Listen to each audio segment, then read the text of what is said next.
The reality is that we all have had toxic relationships in our lives, and some of you might even still have toxic relationships in your life. And here, I'm not here to judge you at all. I would say, are you happy with those toxic relationships?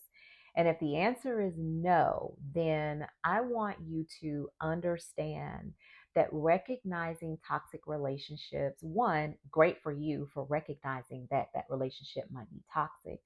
But then two, sometimes you have to make that hard decision to walk away from that relationship.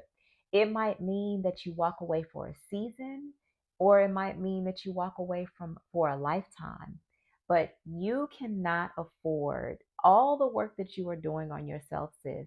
You simply cannot afford to continue to give energy, time, effort to relationships that do not bring out the best for you and in you, and that don't pour into you.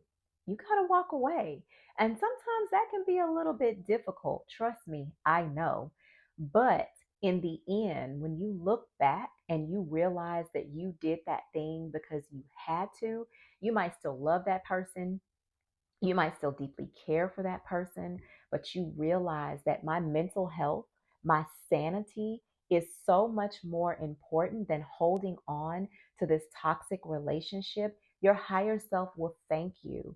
And it might even give them a boost to realize I need to get my ish together. If I want to be in this person's life, I need to get my ish together. This is a boundary, sis. We talk about boundaries and how we have to put boundaries up in order to maintain our inner peace, in order to continue to move to the next level. Boundaries must be implemented, right?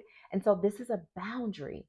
So if you know you have toxic relationships that you have got to get rid of, write that person a letter. I'm not saying you have to give it to them, but it gets it off of your heart, right? Write that person a letter explaining to them why you must release them, explaining to them the toxicity that is identified in the relationship. When you're done writing that letter, and I mean put it all out there on the letter, okay? Now, whether you decide to give it to that person or not, that's totally up to you. But I want you to offer that letter gratitude. Thank that person mentally, emotionally, spiritually, whatever, for being who they have been in your life, okay? For whatever season it was. And then I want you to send them away and release them in love. This might take some time. I want you to have grace with yourself. But sis, there is no space for toxic relationships anymore. We got to let them go.